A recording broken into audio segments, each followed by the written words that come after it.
با عرض سلام با شما بینندگان گرامی، نشر نوبتی برنامه اطلاعاتی وقت را از تلویزیون دوشنبه منظورتان می‌گردانیم. در استودیو با خبرها ولی جان شریف زاده. در آغاز متوجه باشید به سرخط برنامه.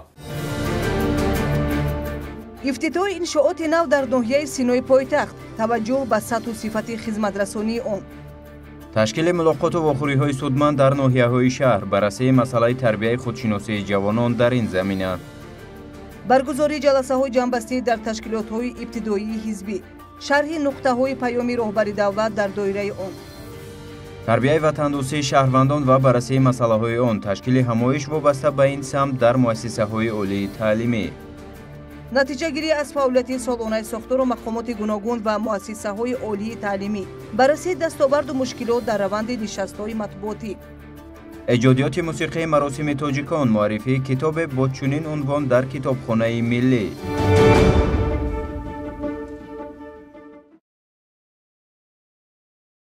شرح پورای خبرها. کارهای آبادانی و سازندگی در گوشه و کنار پایتخت امروزها با وسعت ادامه دارد. ضمناً 9 فوریه در شهر دوشنبه با اشتراک نمایندگان مقامات اجرایی حاکمیت دولتی شهر دوشنبه و ناحیه سینا در دایره کارهای سازندگی آبادانی و جانبداری از تدبیرهای خرمگردانی رهبریت مقامات اجرایی حاکمیت دولتی شهر دوشنبه مرکز خدمترسانی مورد افتتاح قرار گرفت.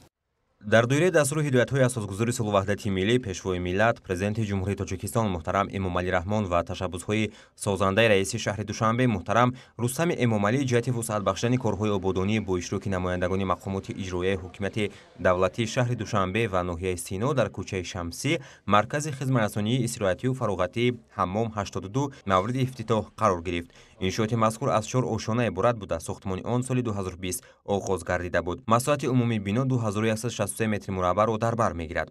مرکز خدمترسانی در اساس امکانات‌های فراهم نموده حکومت مملکت در سمت رشد ساحه صاحبکاری و دستگیری بخش خصوصی بنیاد یافته آرایش نمای بیرونی بنا به زیبایی این گوشه شهر حسن دیگر ضمن نموده است. با نظر داشته بلند برداشتن سطح و صفت خدمترسانی‌های معاصر به اهالی در آشانه اول بنا، یک تالار عمومی حمام برای مردان با حوض شناوری و اتاق‌های بوغی جایگیر بوده. در آشانه دوم مرکز خدمترسانی باشد اتاق‌های مجهز با تمام شرایط بهر فرمایش خاصه میزبان بنیاد شده است. در انشاءات همزمان اتاق محض بدن، تالار ورزشی، مهمانخانه و سرتراشخانه برای مردان نیز جایگیر شده است. همزمان بهر زنان بانوان نیز در تخانه مرکز اتاق‌های دارای شرایط ضروری، اتاق محض بدن و تالار عمومی نیز جایگیر است و بهر خدمترسانی علاقه آماده گردیدند. این مرکز معاصر خدمترسانی از جانب صاحبکار ولادیمیر کانوف بنیاد گردیده برای استراحت ساکنان پایتخت در آن بهترین شرایط مهیا است. در مرکز با فراهم آمدن شرایط 20 نفر کارمندان محلی با جای کاری دائمی و معاش خوب تامین گردیدند. نرخ خدمترسانی نیز در مرکز دسترس بوده. ساکنان مهمانان پایتخت در علاهیدگی و یا گروهی امکان دارند از خدمترسانی‌های آن برخوردار شوند. مرکز فعالیت خود را در 2 بست براه مانده شبانه روزی فعالیت می‌نماید و شرایط در آن مطابق استانداردهای لازمه راه‌اندازی گردیده است. مرکز در یک وقت امکان قبول 80 نفر را دارد. طوری که اطلاع داده شد هنگام استفاده بری از خدمترسانی‌های مرکز در اساس فرمایش خوراک گرم نیز پیشنهاد می‌گردد.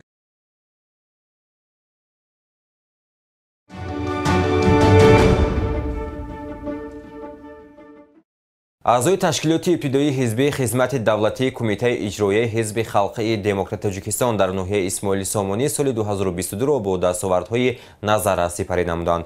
اعضای این تشکیلات مسئولیتی که آیین‌نامه حزبی در نزد آنها گذاشته بود با موفقیت انجام دادند. ضمن یک جمع آمد فعالیت یک ساله تشکیلات بررسی شد.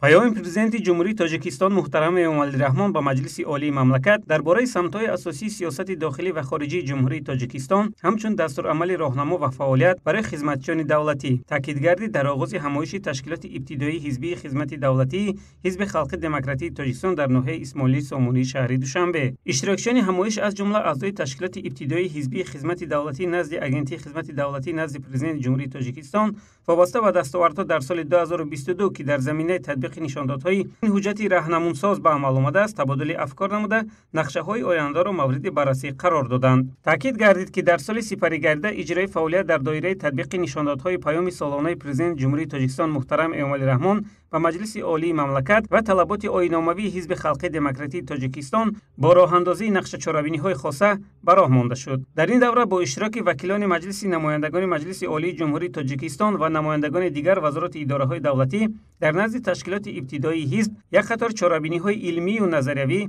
برگزار گردیده اعضای حزب در همایش‌های جشنی فعالانه اشتراک نمودند. با ابتکار تشکیلات ابتدایی حزبی خدمت دولتی در سال سپری گردیده به افتخار سنه‌های مهم تاریخی از جمله استقلالیت دولتی، روز کنستیتوسیا، اجلاسیه تاریخی 16 شورای عالی جمهوری تاجیکستان و تشبث پنجم تاجیکستان در ساحه آب و اقلیم سال بین المللی حفظ پریخا اعلان گردیدن سال 2025 چاره‌بینی‌های گوناگون تشکیل و برگزار کرده شد. در ادامه آید به دیگر دستاوردها در سال گذشته و نقشه‌های آینده ابراز اندیشه کرده شده. یک قطار اعضایان فعال تشکیلات ابتدایی حزب خدمت دولتی با افتخارنامه و سپاسنامه و دیگر تحفه‌ها قدردانی گردیدند.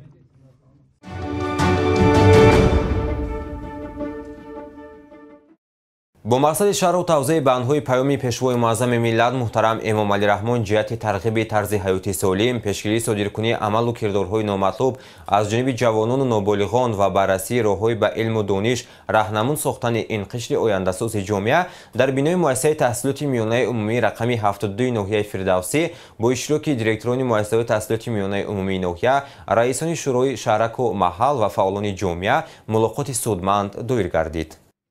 در واخوری نوبتی که در تالار مکتب تحصیلات میانه عمومی رقم 72 ناحیه فردوسی با اشتراک دیرکتوران مؤسسه‌های تحصیلات میانه عمومی ناحیه فردوسی، رئیسان کمیته محلی و فعالان جامعه دایر گردید، سردار ریاست آگاهانی و پیشگیری حقوق ویرانکنی میان جوانان و نابالغان وزارت کارهای داخلی جمهوری تاجیکستان، مسئولین مقامات اجرایی حکومت دولتی ناحیه فردوسی و سرداران شعبه‌های وزارت کارهای داخلی 1 و 2 در ناحیه فردوسی، همزمان نمایندگان شعبه معارف ناحیه شرکت و سخنرانی نمودند. ضمن سخنرانی خویش حاضرین تاکید نمودند که پیشوای معظم ملت محترم امام علی رحمان ضمن ارائه پیام نوبتی خویش به مسئله تربیت وطندوستی و به علم و دانش‌های زمانوی فرا گرفتن جوانان تاکیدهای مخصوص نموده، مسئولین ساختارهای دولتی را موظف ساختند تا برای علم‌آموزی نورسان تمام چاره‌های ضروری را راه‌اندازی نمایند. به اطلاع شرکت کنندگان این ملاقات، گرچند که از قبول قانون جمهوری تاجیکستان درباره مسئولیت پدر و مادر در تعلیم و تربیت فرزند سالها سپری گردیده باشد، هم هنوز از جانب بعضی از والدان به مسئولیتی به چشم می‌رسد. این است که هنوز سر زدن مناقشه‌های گروهی میان نورسان، صادر نمودن جنایت‌های دزدی و غارتگری، با خود گردانیدن یراق سرد، مخصوصاً کرد و شبگردی و به عمل‌های ناشایان دست زدن نورسان ریشه‌کن نگردیده باعث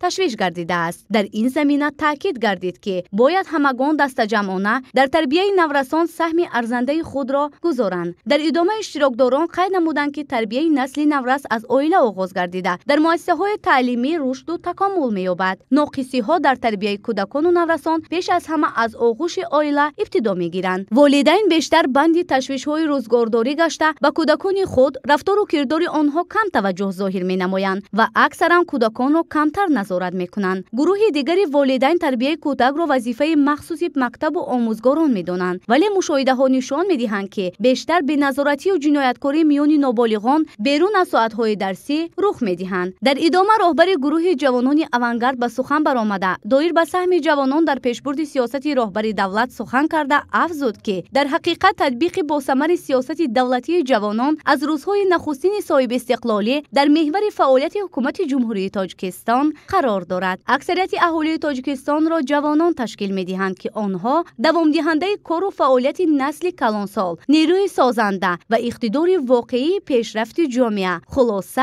آینده ملت و دولت می باشند. در قسمت دیگری ملاقات مذکور میان شرکت کنندگان و معروضه‌چیان سوال و جواب و پیشنهادهای مفید صورت گرفت.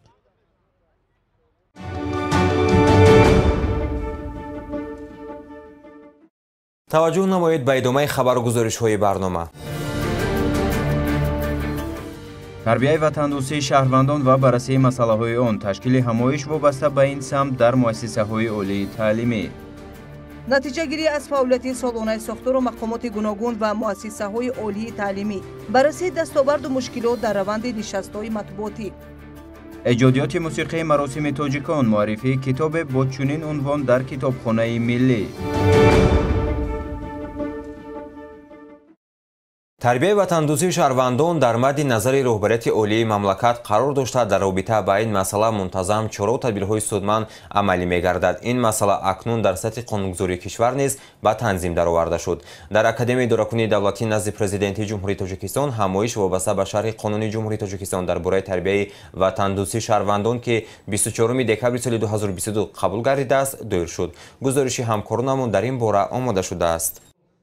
бо ташаббуси роҳбарияти Академияи идоракунии давлатӣ назди президенти ҷумҳурии Тоҷикистон зери унвони тарбияи ватандӯзии шаҳрвандон кафили ҳифзи якпорчагии Тоҷикистон ҳамоиш баргузор шуд. тавре қайдгарди тарбияи ватандӯзии шаҳрвандон рукни асосии сиёсати иҷтимоии ҳукумати мамлакатро ташкил медиҳад.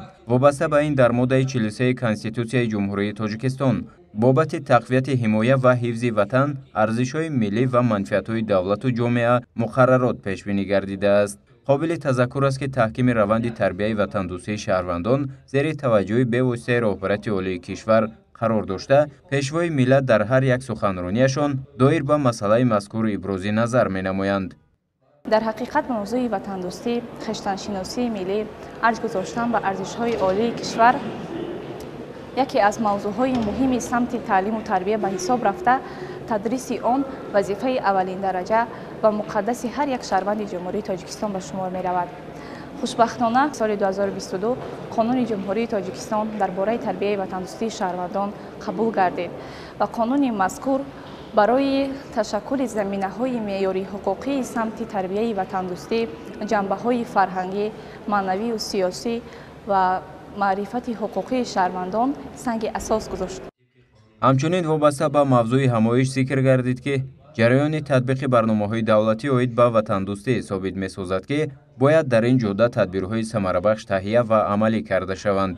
барои он ки дар ниҳоди насли наврасу ҷавони кишвар эҳсоси ватандӯстиву ватанпарварӣ ва ифтихор аз давлатдории миллии хеш маскан гирад, онҳо қабл аз ҳама бояд аз забон, таърих ва фарҳанги пурғановату пурарзишамон огоҳии бештаре дошта бошанд. бо назардошти ин чунин муносибатҳо бевосита дар сатҳи санадҳои қонунгузорӣ ва барномавӣ давра ба давра муайян, муқаррар ва раванди мазкур ҷоноб карда шудааст. дар идома вобаста ба заминаҳои ҳуқуқии ташаккули тарбияи ватандӯзии шаҳрвандон дар Тоҷикистон, ҳифзи ватан, ӯҳдадории конститутсионии шаҳрвандон ва дигар мавзӯъҳо маъруза пешниҳод гардид.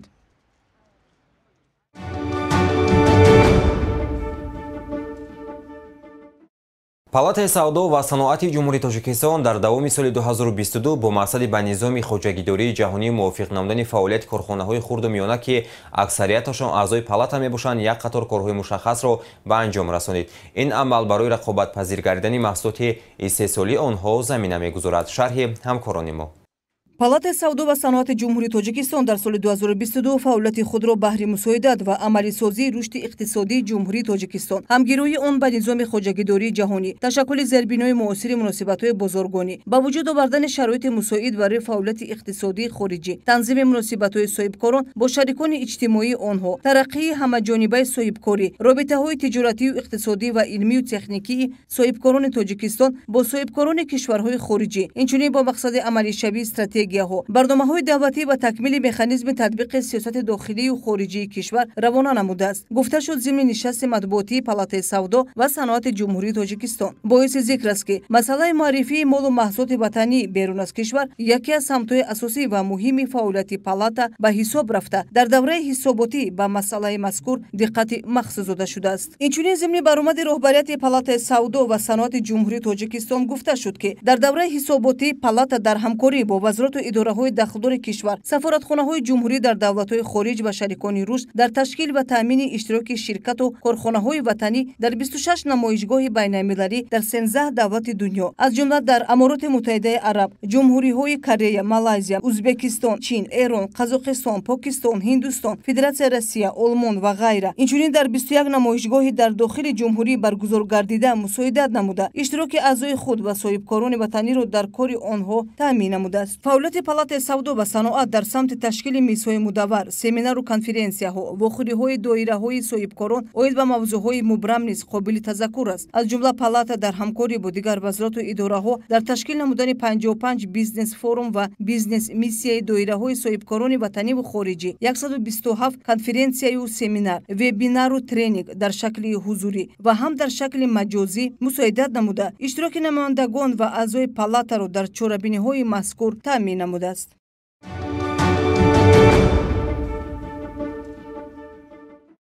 роҳбарияти донишгоҳи байналмилалии сайёҳӣ ва соҳибкории Тоҷикистон вобаста ба фаъолияти таълимию тарбиявӣ, илмию байналмилалӣ ва хуҷагидорию иқтисодӣ дар нимсоаи якуми соли 2022 ба намояндагони васоити ахбори оммаи кишвар иттилоъ дод.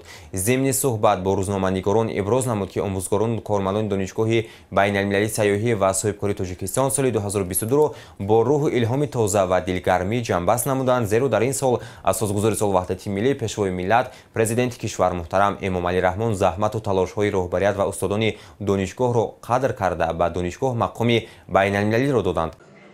донишгоҳи байналмилалии сайёҳӣ ва соҳибкории Тоҷикистон аз ҷумлаи муассисаҳои олии таълимие дар кишвар мебошад, ки дар омода намудани кадрҳои баландихтисос дар соҳаҳои гуногун аз қабили соҳаи сайёҳиву меҳмондорӣ, технологияҳои иттилоотӣ дар иқтисодиёт, саноати кунонӣ ва дигар соҳаҳо саҳм дорад. Инчунин дар донишгоҳ шурӯъ аз имсол кафедраи ҳарбӣ ба фаъолият оғоз намудааст, ки ин баҳри тарбия намудани донишҷӯён дар рӯҳияи ватандӯстиву хештаншиносӣ мусоидат менамояд. Гуфта шуд зимни нишасти матбуотӣ роҳбарияти донишгоҳи байналмилалии сайёҳӣ ва соҳибкории Тоҷикистон бо рӯзноманигорон. Иброз гардид, ки дар ин давра бо қарори ҳукумати ҷумҳурии Тоҷикистон литсеи касбии саноати кимиёи шаҳри Леваканд ва литсеи касбии хизмати шаҳри Хуҷанд ба тавозуни донишгоҳ гузаронида шуд. иқдоми мазкур ба раёсати донишгоҳ имкон фароҳам месозад, ки кадрҳои баландихтисос дар зинаҳои ибтидоӣ, миёна ва олии касбӣ омода карда шаванд.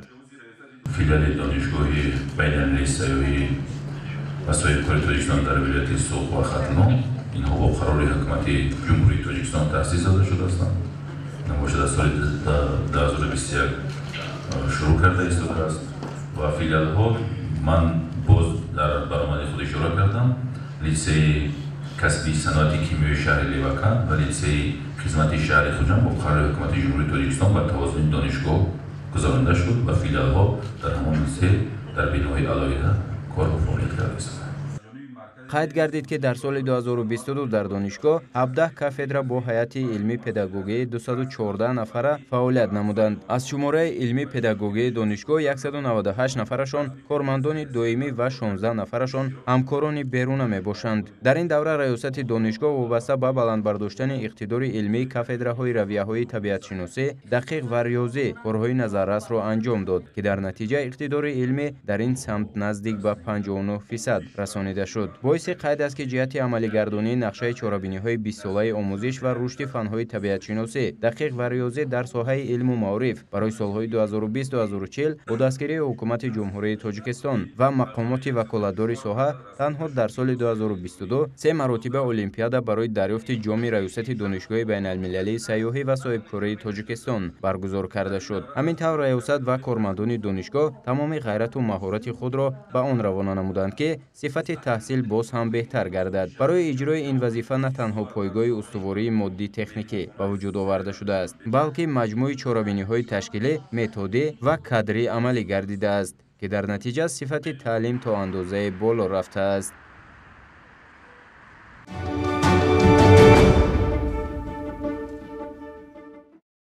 донишкадаи тарбияи ҷисмонии Тоҷикистон ба номи Саид Мумин Раҳимов дар самти омода намудани кадрҳои соҳа ва варзишгарони касбӣ дар бештари намудҳои он саҳми назаррас дорад. донишкада дорои шароити зарурии таълим ва тамрин мебошад. дар он 8 кафедраи варзишӣ фаъолият карда, аз рӯи 31 ихтисоси варзишӣ донишҷӯён омода карда мешаванд. айни ҳол дар донишкадаи тарбияи ҷисмонии Тоҷикистон ба номи Саид Мумин Раҳимов 5180 нафар донишҷӯ дар шӯъбаҳои рӯзонаю ғоибона таҳсил доранд. аз ин ҳисоб 156 нафар тибқи квотаи президентӣ, 194 шаҳрванди хориҷӣ ба илмомӯзӣ фаро гирифта шуданд. дар ин бора зимни нишасти матбуотӣ ректори донишкада Шодӣ Сафаров иттилоъ дода пиромони нақшаву ниятҳои дар оянда амалишаванда ибрози андеша кард. ба ифтихори мақоми байналмилалӣ гирифтани гӯштини миллии тоҷикӣ тасмим аст, ки дар ояндаи наздик дар донишкадаи тарбияи ҷисмонии тоҷикистон ба номи Саидмуъмин Раҳимов ки баъзаи асосии омодасозии мутахассисони ҳирфаӣ соҳаи варзиши мамлакат ба ҳисоб меравад, факултети гӯштингирӣ фаъол карда шавад. То ин замон дар ин муассиса кафедраи гӯштин амал мекард. бо таваҷҷӯҳ ба муҳимияти масъала, диққати намояндагони васоити ахбори омма низ бештар ба масъалаи мақоми байналмилалӣ гирифтани гӯштингирӣ равона гардид. тазаккур дода шуд ки ба хотири таъмини муассисаҳои соҳа бо адабиёт феълан олимони донишкада дар самти таълифи китобҳо бештар талош доранд. ҷалби духтарон барои таҳсил дар донишкадаи тарбияи ҷисмонии тоҷикистон низ аз масъалаҳои мавриди таваҷҷӯҳ буд. Кормандони муассиса таҷрибаи барои таҳсил ҷалб кардани духтарон дар донишкадаро аллакай дар вилояти Хатлон амалӣ карданд. дар самти бунёдкориву созандагӣ иттилоъ дода шуд ки факултаи гимнастика таҷдид гардида, инчунин синфхонаву толорҳои нав барои истифода пешбинӣ шуданд. дар соли ҳисоботӣ хатмкунандагони гурӯҳҳои буҷавӣ ва донишҷӯёне ки тибқи квотаи президентӣ таҳсил карданд, бо рохати вазорати маориф ва илм ба шӯъбаҳои шаҳру ноҳияҳои мамлакат бурда расонида шуданд ва бо ҷойи кор таъмин гардиданд. ректори донишкада Шодӣ Сафаров зикр дошт ки айни замон зиёда аз 400 нафар донишҷӯёни муассиса аъзои дастаҳои мунтахаби ҷумҳурии Тоҷикистон аз намудҳои гуногуни варзиш мебошанд. танҳо дар соли 2022 зиёда аз 300 нафар донишҷӯёни соли таҳсили 4 ва 5 аз рӯи ихтисосҳои варзиш интихобшуда меъёри дараҷаи дуюми варзиширо иҷро намуданд, зикр гардид дар идомаи нишасти матбуотӣ.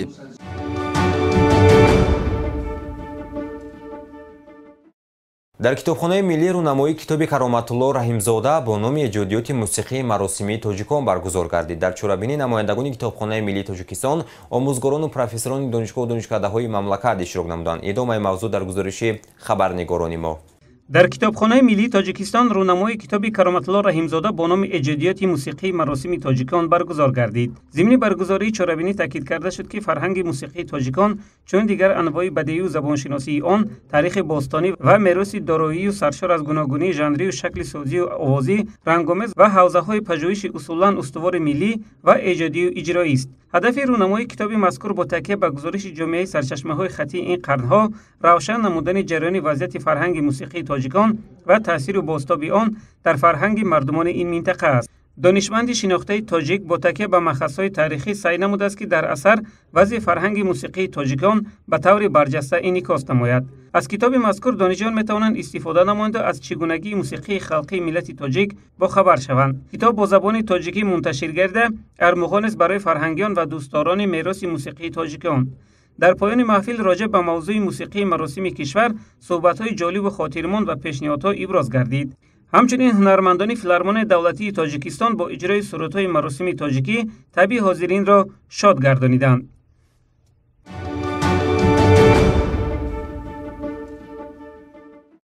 бинандагони азиз, бо нашри ин матлаб расидаем ба фарҷоми барномаи иттилоотии вақт. хайртан, сиҳату хонобод бошед.